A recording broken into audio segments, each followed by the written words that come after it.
Na nossa aula de hoje, vamos fazer a correção das atividades de tórax e abdômen, a fim de acompanharmos como está o nosso aprendizado durante as aulas. No nosso primeiro questionário, temos a seguinte pergunta, questionário da aula 1, tá? Sobre aquelas questões gerais de posicionamento. Temos o que é posição anatômica e qual a sua importância. Posição anatômica é a posição padrão adotada pelo corpo humano no espaço para que se possa descrever as estruturas que a compõem. O indivíduo na posição vertical, com os membros superiores na lateral do corpo, levemente abduzidos, ou seja, levemente afastados do corpo, com as palmas da mão, cabeça e pés virados para frente. A importância da posição anatômica é uma base para o estudo e posicionamento das estruturas. Esta é a posição anatômica, indivíduo ereto, como a gente consegue ver, posição vertical, com os membros superiores com a palma da mão voltada para frente, os pés e cabeça virado para frente também. Essa é a nossa posição anatômica. 2. Qual a diferença entre ângulo cefálico e caudal? Ângulo cefálico significa em relação à cabeça, enquanto caudal significa distante da cabeça. Pode se relacionar com o sentido para qual o tubo de raio-x está angulado. Coloquei aqui um exemplo para vocês. Um ângulo cefálico em qualquer ângulo em direção à cabeça, enquanto um ângulo caudal é qualquer ângulo em direção aos pés, também conhecido como o cefálico como cefálico ou cranial e o caudal como caudal ou podálico. Número 3. Leia as afirmativas sobre as posições radiográficas e assinale a alternativa correta. Primeira opção, decúbito dorsal é uma posição no corpo deitada sobre o abdômen. Se é decúbito dorsal, obviamente não vai ficar deitado sobre o abdômen, deitado sobre o dorso, sobre as costas. Então a gente já sabe que a 1 está incorreta. A segunda opção, decúbito ventral, a posição do corpo deitado sobre o dorso. Totalmente oposto da primeira, então sabemos que também está errada. E a opção 3, posição lateral, a posição do corpo em que se refere a estar de lado, em uma vista lateral. Esta é a nossa opção correta. Então, iremos marcar aqui a letra C.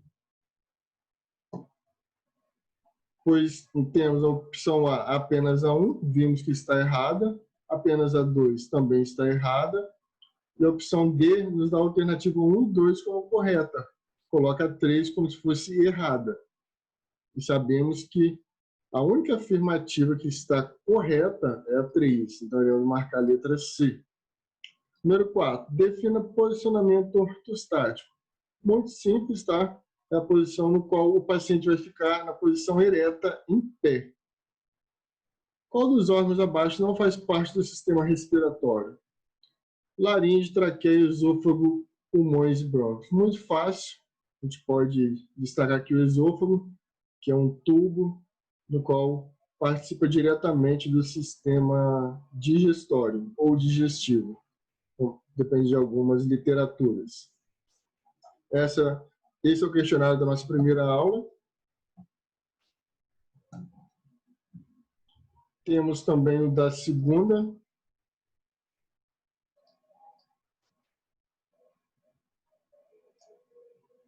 Qual a rotina e posicionamento de tórax? Sabemos que a rotina padrão mínimo para o posicionamento de tórax é PA ou AP, dependendo da condição do paciente, e perfil esquerdo. Priorizar sempre o perfil esquerdo. Questão número 2. Quais estruturas podemos visualizar na incidência PA ou AP de tórax? Entre elas temos o pulmão direito e esquerdo, os órgãos do meio diastino, como coração, grandes vasos, traqueia, costelas, corpos vertebrais, diafragma, clavículas, as escápulas. Número 3. Quais estruturas podemos visualizar na incidência perfil de tórax? Muito simples. Temos o pulmão direito e esquerdo sobrepostos. Temos a área cardíaca, conseguimos visualizar. Temos a aorta, conseguimos ver o contorno, a sombra da aorta na imagem. o arco aórtico, muito importante, e a coluna torácica. Número 4.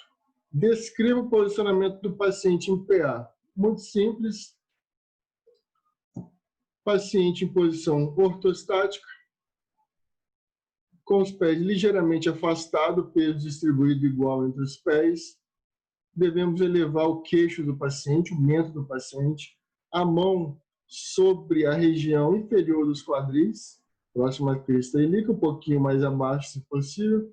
O paciente deve deixar a região palmar da mão para fora e cotovelos parcialmente fletidos, como está aqui nessa imagem. O paciente coloca a mão na cintura, joga os cotovelos para frente o máximo que ele conseguir. Os ombros rodados anteriormente apoiados no receptor de imagem, para permitir que as escápulas se movam lateralmente, deixando os campos pulmonares livres.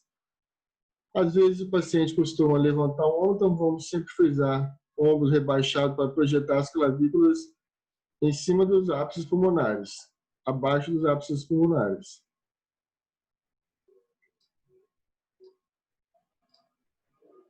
Número 5, descreva os fatores técnicos, posição das partes e raio central na incidência PA de tórax. Fatores técnicos vai ser assim, distância, qual plano a gente vai alinhar o paciente. Então, iremos alinhar o plano médio sagital em relação ao raio central e a linha central da mesa, com as margens iguais entre a lateral do tórax e os lados do receptor de imagem. Garantir que não haja rotação do tórax e posicionar o plano médio coronal paralelo ao receptor de imagem. Elevar ou abaixar o receptor de imagem de acordo com a necessidade, sempre posicionar o raio central nível de T7. Respiração, fazer a exposição no final da inspiração máxima, seguida de apneia. Raio central perpendicular, centralizado no plano médio sagital a nível de T7. Raio central sempre centralizado no receptor de imagem, ou seja, sempre centralizar o raio central lá no meio do buque mural. Distância foco-receptor, ou foco-filme, 1,80 m. Tamanho do filme ideal, 35 por 43. Lembrar de sempre utilizar a grade antidifusora.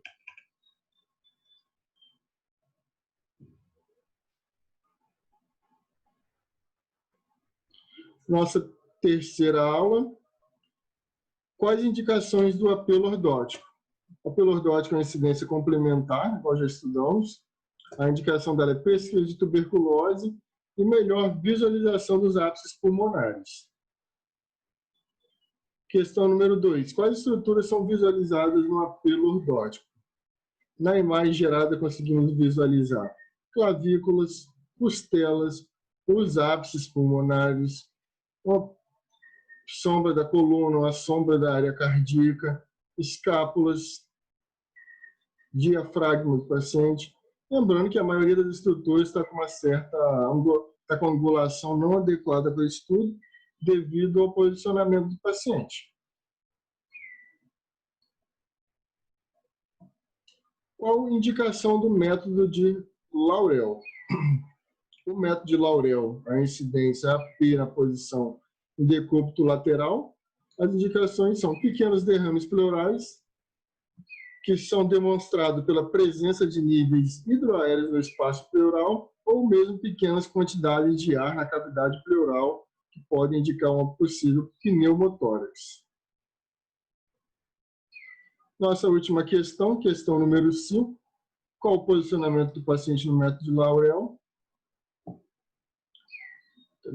Indicação do posicionamento do paciente. Paciente deitado sobre o lado direito, se o decúbito lateral for o direito. Se o decúbito lateral for o esquerdo, o paciente vai deitar do lado esquerdo.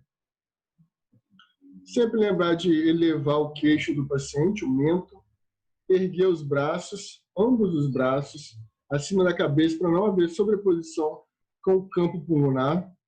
As costas do paciente devem ficar firmemente encostadas no receptor de imagem.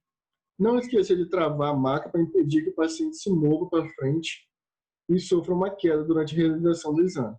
Colocar um travesseiro para o paciente, para um melhor conforto.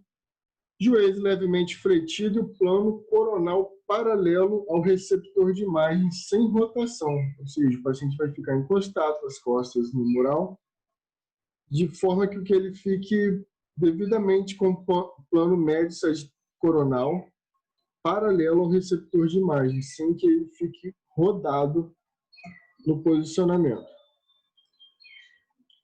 A gente vai ajustar o receptor de imagem centralizado no ponto central do tórax. Ajusta-se o paciente e a maca para centralizar o plano médio sagital e a T7 no receptor de imagem. A gente mantém sempre uma borda de 2,5 centímetros acima da proeminência vertebral, a fim de garantir que todas as estruturas irão ser englobadas na imagem, irão aparecer na imagem. Raio central pode incidir também de 8 a 10 centímetros abaixo da incisura jugular, que vai justamente chegar a nível de T7. Lembrando de sempre identificar corretamente qual lado que é, se é o lado direito ou esquerdo, com o objetivo de indicar qual lado do tórax está para baixo. A radiografia deve ser obtida com o decúbito lateral direito e esquerdo. Ambos os pulmões devem ser incluídos na radiografia. Em caso de suspeita de líquido na cavidade pleural, o lado suspeito deve ficar para baixo, a fim de demonstrar o líquido na radiografia, na imagem gerada. E essa é a nossa última questão. Obrigado. Qualquer dúvida, estou à disposição.